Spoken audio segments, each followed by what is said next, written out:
From battlefield to bomb shelter, from home front to hospital, from volunteer rosters to victims lists, women experience war in distinctive, gendered ways. These are their stories. These are their voices. Welcome to Voices of Women at Wartime, a podcast by the Center for Women's Justice in Israel. I'm your host, Rivka Lubitsch. Today, we will be doing the second part of a long study session that I had with Tamar Biala. If you haven't listened to episode 21, please go back and listen to it so you will have the background for this episode. There I gave somewhat of an introduction on Midrashim in general and spoke about the phenomenon of women's modern Midrashim. I brought an example of a very controversial Midrash about Sarah not agreeing to sacrifice Isaac when she is called by God to do so. That is just one of the many texts written by women who have been practicing in the last few years to actually say what they think and to put it in writing. After that, Tamar joined me and we studied together two Midrashim concerning the October 7th attack. These texts, written by women who were at the scene, are very powerful, intensive, and emotionally heavy. So we made a decision to stop after the two Midrashim and to leave the other four texts for a fresh new episode. I certainly hope that our listeners will listen to both episodes. Also, just to remind you that for a more general background on women's Midrashim and specifically on what Tamar Biala does and how she came to be doing what she does, please listen to a podcast called New Books Network. I will bring a link for it in the notes for this episode. One last thing before we jump into the actual studying. You can follow with the text, which we will put in the notes. You may choose to listen to the learning without following the text and later to print them out for further studying. You may want to take the text to shul and have a learning session with your friends. Please remember that these are newly written texts and have not yet been edited completely and will only be published at a much later stage in Tamar's upcoming Dirshuni books in Hebrew and in English. And now for four newly written Midrashim. I'm going to look at three Midrashim of Gili Zivan, and I hope I will do justice to them and be able to teach them properly. And I'm only going to look at parts of these Midrashim. They all relate to the story of Cain and Abel, the first murder in the Bible, and it's pretty clear that she reads into them the whole situation that we're in today, since October 7th. Gili Mivtzari Zivan. She's a member of Kibbutz Sa'ad in the Negev, and she's a very beloved teacher and lecturer of Jewish studies for many, many years.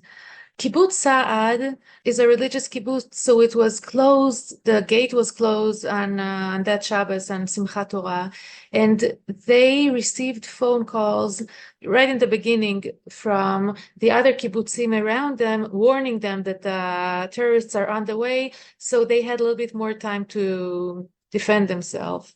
And the terrorists didn't get into the kibbutz, but they didn't know that they won't get into the kibbutz. So they spent also these days in their shelters, and they were in touch all the time with their friends in the kibbutzim around them, and they knew what is happening. And eventually, the army evacuated them to Yam HaMelach, to one of the hotels there, and they spent a long time there. So the first Midrash is called, All Your Brothers and Sisters' Bloods Are Crying to Me from the Soil. And she bases the Midrash on the pasuk, on the verse from Genesis that says, The voice of your brothers' bloods are crying to me from the soil. And Gili is asking in this Midrash, why do we have the word bloods in the plural? And that's a question that the sages have already asked, and they gave three answers that many of us know already, and she brings them. Bloods would be his own blood and the blood of his descendants. That's obviously because when you murder somebody, you're murdering that person and all his or her descendants. Another explanation that the rabbis bring is that his blood, that is, Abel's blood, was splattered on the trees and the stones. That's why the Torah used the word bloods in the plural, because it was all over. And the third is to teach that he inflicted wounds upon wounds, bruises upon bruises, for he didn't know from where the soul departs.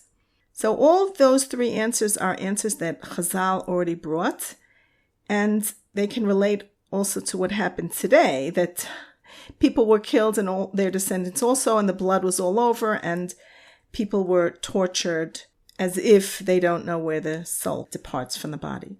But Gili is bringing it actually to bring her own explanation, and that is that bloods will actually refer to bloods of different people, because not only one person was killed here, but many, many people. And she's adding to that something else that she's going to learn from another midrash that she's doing on the pasuk, and that's from the word kol. She says, don't read kol dmei achicha, the voice of your brother, with a kuf, but rather read kol with a kaf. When you change the letter kuf to the letter kaf, you get the word all. So instead of the voice of your brother, you get all your brother. So she says that if you put the all together with the bloods, you get all your brothers and sisters' bloods. And she says, from here we learnt that many were the fallen on the 7th day of the 10th month, men and women, teenage boys and girls, little children and elderly. Say from now on, all your brothers and sisters' bloods are crying to me from the soil. I think that is a very, very beautiful midrash, and she's absolutely reading into the pasuk, into the verse, our situation today. And there's one more short midrash she has on this verse, and that refers to the voice of your brother's bloods are crying to me from the soil. And she says, the Holy Blessed One said, I hear crying voices from the soil, and you do. You weep for your loved ones who are no more, and I weep for, here's a citation, great is the human's evil on earth. Citation from Genesis. What she's saying here is very, very true. She says, everyone hears different things. Some of us, or the people, may be hearing the voices of the people that were killed. But God is also hearing, and I think we are also hearing, the sadness, and we're also crying for the terrible, terrible way out evil that has been done. And I think that one of the problems here is that it's not only that people were killed, but the evil that we saw here that so much reminded us of things that we heard of at the Holocaust that we couldn't believe we could ever see again. It's so way out of this world. It's so over the top of our heads that we can't even cope with this idea of the evilness that we saw on October 7th. So either it's us crying and God crying for different things, or it's we're all crying for both things, for the sadness of people dying and for the evilness that we saw happening and that we know now that is there. The next midrash has to do with, again, Cain and Abel, and it refers to the verse, and while they were in the field, and Cain rose up on his brother Abel and killed him. And she's talking about the words, the field. And she says, the field? There were many fields there. Fields ready for planting, wheat fields that had not yet sprouted, Negev fields waiting for rain. Rather, Scripture shortened it to the field to teach us that Cain had no patience, and all the fields laid out up to the border were in his eyes like one small plot of land, and he rushed and crossed the distance, aimed the rifle, and killed him. I want to stop here for a minute because anyone who saw that movie that the terrorists put up, how they're rushing through from Gaza to go to kill, it was just horrific to see how fast they were trying to get through just to do their killing and torturing. And I so much feel that this is exact. It's very exact. There were fields, and for them it was like one short field. They were rushing so fast to kill people. And then Gili goes on, and not just one Cain was there, but many hundreds breaking through, crushing and slaughtering. And a girl in Kfar Aza watches and keeps her silence. She doesn't make a sound, and she says in her heart, whoever finds me will kill me. And here she took a verse, Gili took a verse from Genesis and is flipping it, because whoever finds me will kill me is about Cain, and now she's putting it onto a girl in Kfar Aza. And we'll see that later on she does it more, because the whole story gets messed up and it's not clear who's who. We're the ones who are getting killed, but we're the ones who are also running away from other people and moving from place to place. And she goes on, and a boy jumps from a smoldering shelter room and asks, where can I hide? For she has struck dead so many, and her dead are immense. A citation from Proverbs. And the soil, she asks? The soil whose mouth gaped wide to take the bloods of her brothers and sisters groans from the burden of the pain. Will the soil of the Negev ever be consoled? Will it ever give its strength again? Will the earth ever sprout grass, plant-bearing seed, trees giving their fruits? That's how she ends the Midrash on the field. And the last Midrash that Gili brings refers to the verse in Genesis, and Cain went out from before God, and he settled in the land of Nod, east of Eden. And she says, for us the story went the other way. As I said before, she's flipping some of the stories so that it doesn't match exactly the good and the bad.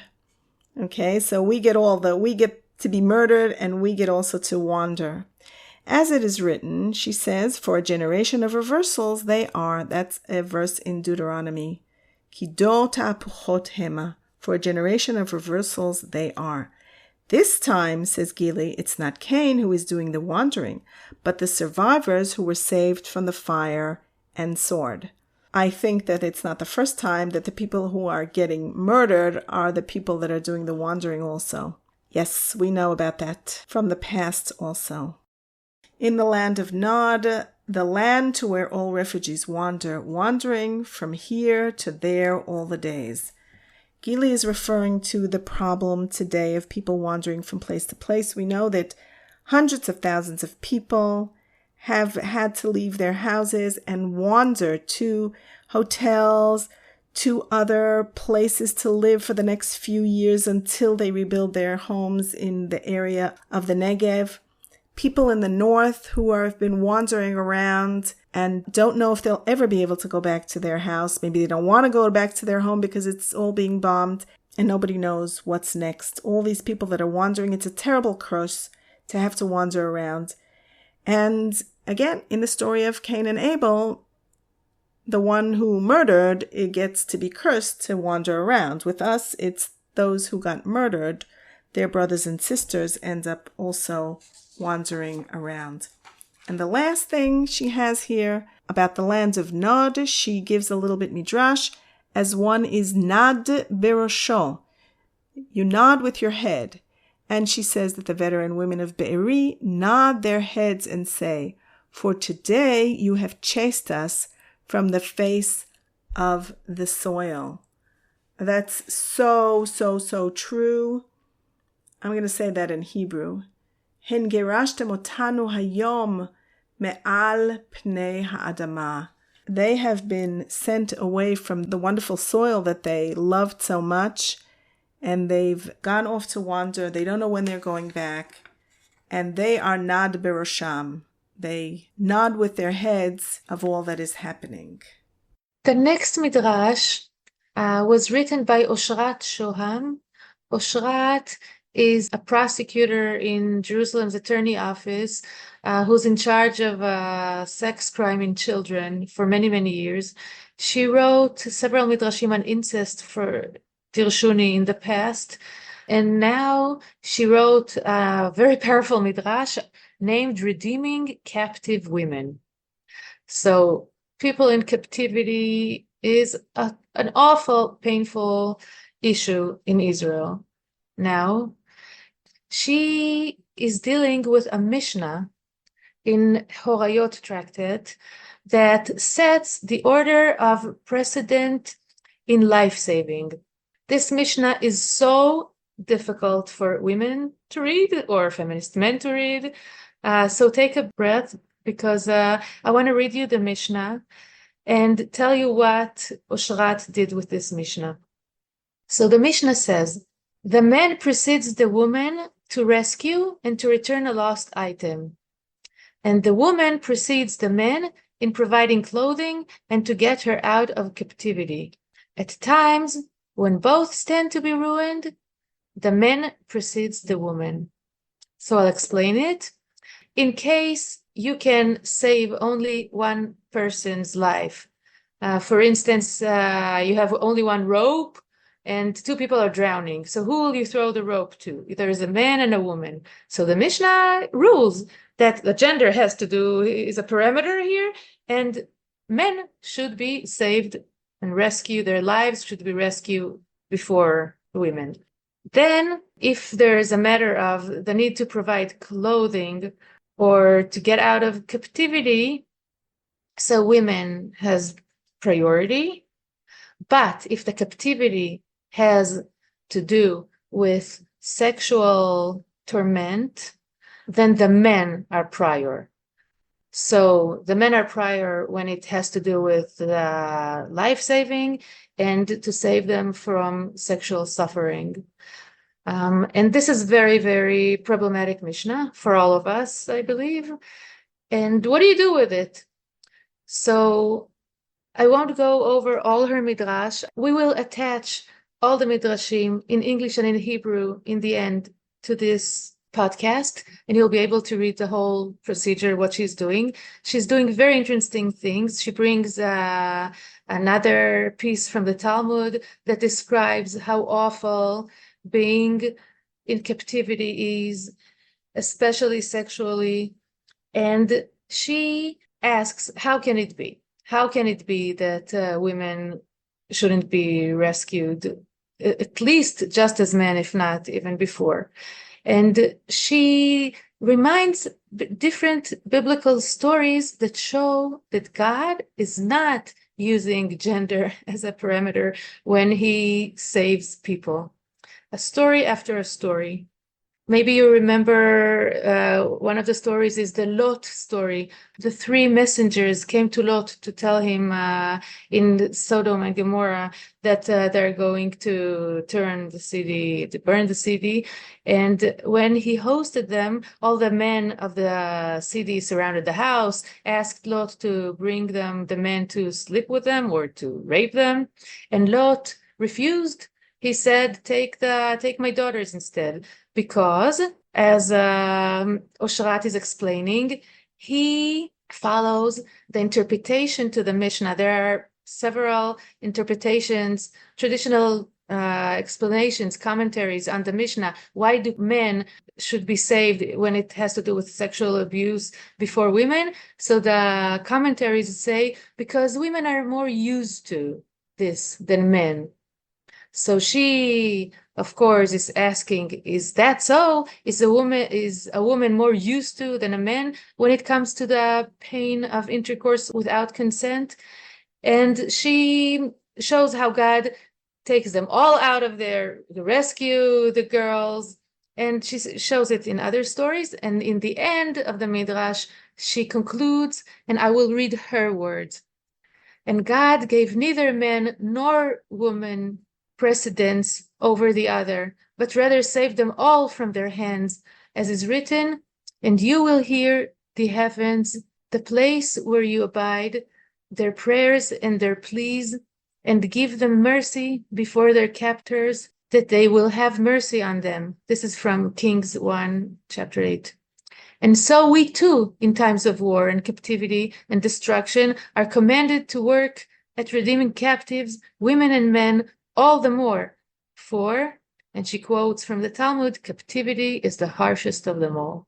So I'll just say one last thing about Oshrat that is very sensitive to this issue. Oshrat established our shul many years ago. It's named Hakhel. It's the egalitarian minyan in Baka neighborhood in Jerusalem. And the Poland Goldbergs are members of our shul. And the whole shul is traumatized with their story. So I guess the way it's very difficult for all of us to breathe when we see them. So that was her part of her contribution to express that we should just work hard and not use different parameters to prefer one life savings on the other. And this is a dilemma. This is a dilemma. Rivka, I don't know what you think. I naturally will think that children, of course, should be released first. They are less capable to take care of themselves, and we hope they'll have longer lives. But, the question of men and women is really a dilemma. And it's very interesting that the Mishnah says that men suffer more from sexual abuse and their lives are prior to women, especially that we know that all Israel now is terrified whether the young women there are pregnant by now from these rapes. So isn't that a parameter that should be involved with this question? I don't know. But I hear that Oshrat's cry, the demand that we won't stop working on this and put aside parameters that are not important. This is the main cry. Yeah, so Oshrat, I love all her Midrashim. She tackles the real hard stuff that has to do with sexuality a lot of times. And everything you said, I agree with. I don't know who should be let out first. I can't make the decisions, but it certainly isn't I just can't read what the sages said and say, let's live according to that. There's no way. I can't accept that. It can be something else. It can be, if whoever is sick or whoever's old or whoever's young or whatever, or women but it can't be what they said, that men to live first. And if they're ruined, sexually abused, then men before women. I can't accept that. And it really makes me mad. And I'm happy that she wrote this Midrash, even so she doesn't solve the issue, but she attacks and says clearly that she can't accept what is written in the Mishnah. And I'm completely with her. The next Midrash was written, Rivka, by you. It's one of 3 that you shared with me recently. And I would like to make a confession and to share with you, the audience, the listeners, that when I received Rivka's Midrashim, I couldn't function. They were too powerful for me. And I burst into cry, and truly, it took me a long time to calm down and to deal with them rationally. Rivka is doing something different. She doesn't relate to rabbinical sources. She goes straight to the Bible and confronts God in Tehillim. So her Midrash is what I define as post-Holocaust theology. It's a post-catastrophe theology. It's a very, very difficult Midrash if you are an ordinary believer that it's terrified to criticize God, but it's the most religious Midrash that I've ever read. If you dare be real with God, the way God wants us to be with Him, at least by some Talmudic stories that I grew up on. So I would like to read a short chapter in Psalm, the original chapter, and then Rivka, you will read your verse, your paraphrase of the chapter, which I think is a midrash because you're playing with the words and changing them a little, and it changes everything. And we will try to talk about it afterwards because I find this midrash shocking. I'll just remind that I have in my mind all the time that Rabbi Levi Yitzchak of Berdichev, there is this Hasidic story that this Hasidic rabbi prosecuted God on behalf of his people that were suffering, opened the ark in Shul. So I feel here that you are doing something similar. You open the Bible and you prosecute God. And that was the only midrash that I really received that is confronting that angle religiously. Where was God on October 7th? The name of the midrash is Sleeps and Slumbers, the Guardian of Israel. And I'm reading from Psalms 121, the way it's written in Psalms. And then I'll read my midrash. A song of ascents. I will raise my eyes to the mountains. From whence will my help come? My help is from God, maker of heaven and earth. He won't let your foot slip. Your guardian will not slumber. Here he neither sleeps nor slumbers, the guardian of Israel. God guards you, God shades you at your right hand. By day the sun won't strike at you, nor the moon by night. God will guard you from all harm. He will guard your life. God will guard your going and coming from now and forever. And what I wrote was, a song of descents. I raised my eyes to the mountains, and my help did not come.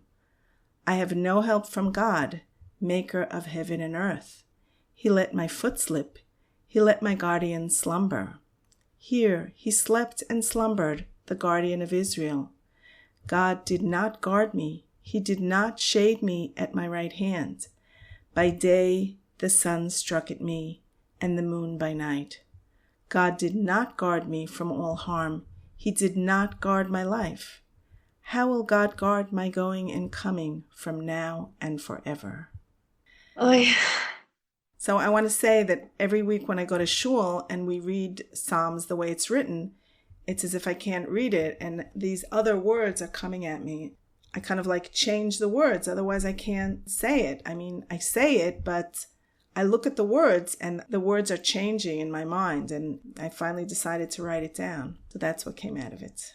It reminds me the dilemma that is mentioned in the Talmud, in the Yoma tractate that I studied many, many years ago, asking about the prophets Jeremiah and Daniel. It describes how they couldn't use in their davening the formula that Moses came up with, describing God, Ha'el, Hagadol, Hagibor, V'Anora, the great, the mighty, and the awesome God, because they saw the destruction of the temple and the suffering of Israel, and they couldn't use these glorifying descriptions of God in their prayer. And Talmud is asking, how come they dare not to use the traditional formula? And the answer there is that they couldn't lie because they knew God is truthful and hates lies. So they stayed loyal to God. I guess they just shut up. So you are staying loyal to God in your way and shouting, I don't know, screaming at God in that, where were you? You weren't there. It's very difficult. It's very painful, but it's also very religious. You don't erase God from your categories, from the way you see the world. You just erase the glorifying something that you don't feel is there. Very, very painful midrash. We will end with a midrash that actually takes a different step and tries to deal with the despair and the depression in another way. And I hope it will leave us in a little higher note. This midrash was written by a very close friend of mine, very dear and beloved friend, Yael Vurgan, who is the Reform rabbi of the kibbutzim of Sha'ar HaNegev.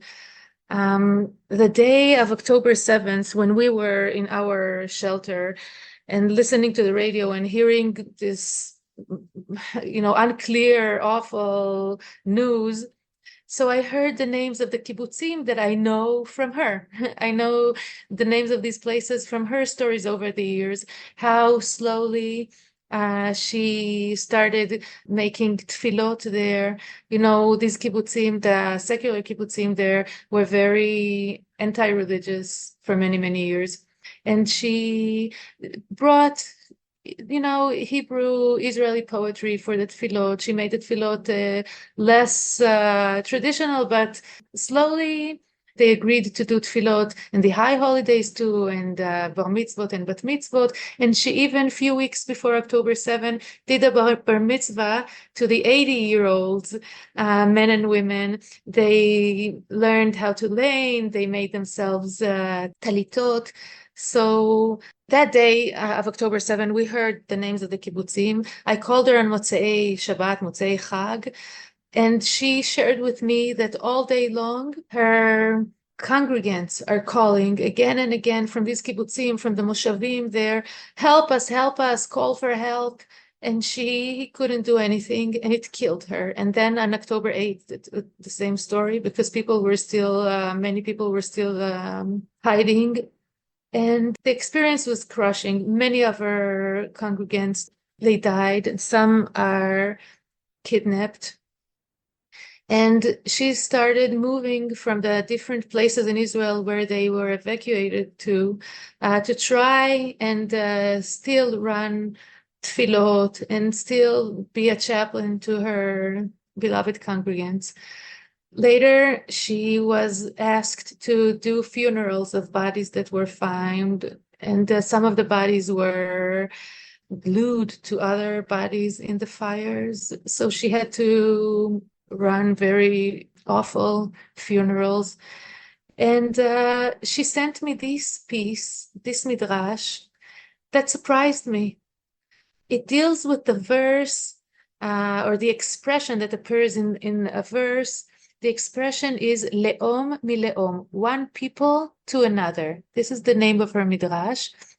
And I will read parts of her midrash, and I wonder, Rivka, what will be your response to this?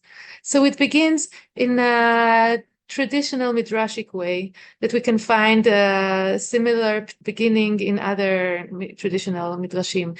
Yael said, I'm quoting, all my days I grieved over this verse.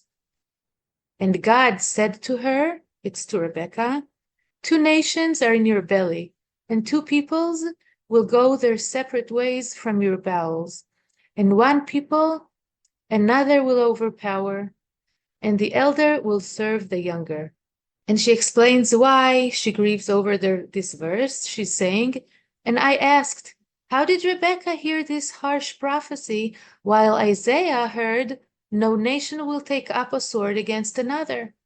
So the first prophecy that Rebecca hears is that the power relations, the hatred, is eternal. But Isaiah hears that there is a way to overcome it, and one day it will end. So Yael, I'm skipping a great part of her midrash, but I'll tell what it deals with. She brings different stories from the Bible, just quotes of several verses, and she shows that the hatred that used to be between different brothers eventually was resolved between Yitzchak and Ishmael, between Esau and Jacob. And she describes the love between Moses and Aaron. And she claims that the hatred is not a mitzvah. It doesn't have to be the only prophecy we hear. But then she goes on and she admits that what she hears around her now is only the first prophecy. And I'm quoting her. And I heard most of the people and the leaders saying, we will live by the sword forever. And I grieved, she says about herself, and I grieved and wept even more that they prefer that bad prophecy that Rebecca heard over the good one. And now she describes a shift that happens as she had a revelation. She found a new text. And she says, until a poem came into my hand. And she quotes this poem, I will believe in the future too, even if it's far off today. But it will come, they will come bearing peace, and then blessing one people to another.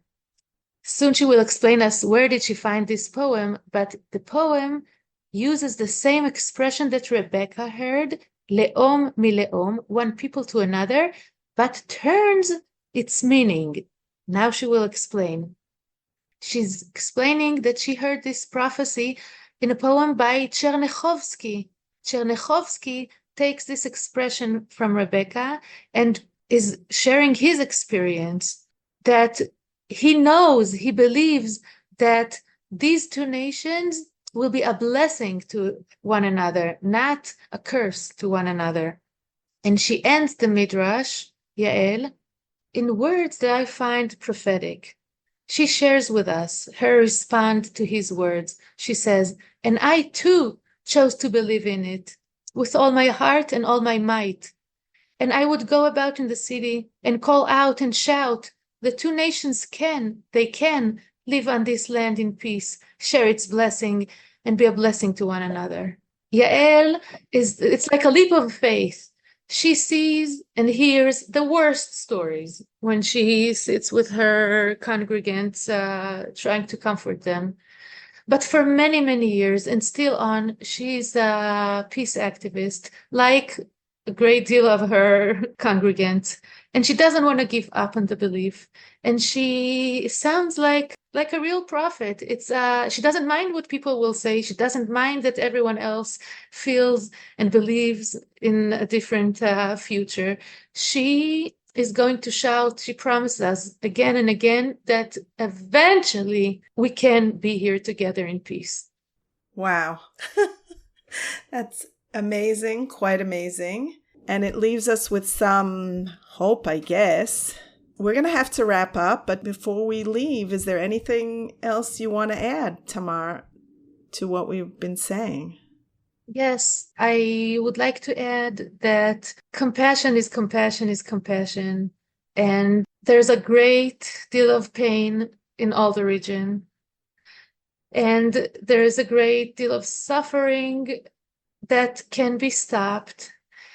And I don't know if I will get Midrashim that deal with the pain of our enemies. I don't judge anyone that will write or not, that or doesn't write. I don't think it's a matter for judgment at all. But I would like just to make it clear that I didn't hear any call for revenge, massive slaughtering, something horrible like this in the Midrashim. I heard pain and anger in a way that we can hear and make us think and make us feel compassion. And this is different than anything in anything else that I hear on the media, and again, even around our Shabbos table.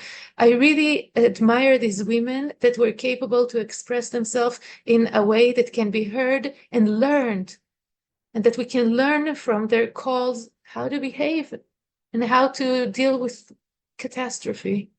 So I thank these women, and I thank you, Rivka, for enabling me to let the world hear their voices.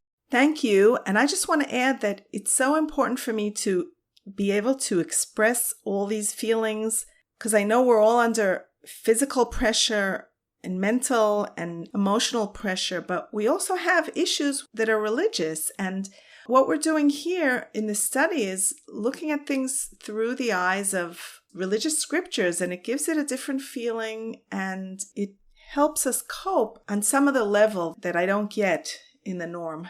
There's obviously so much more to talk about and study. Again, for a more general understanding of women's Midrashim and all that Tamar Biala has done for the world, please listen to another podcast called New Books Network, hosted by Matthew Miller, that we will bring here as a link in the notes.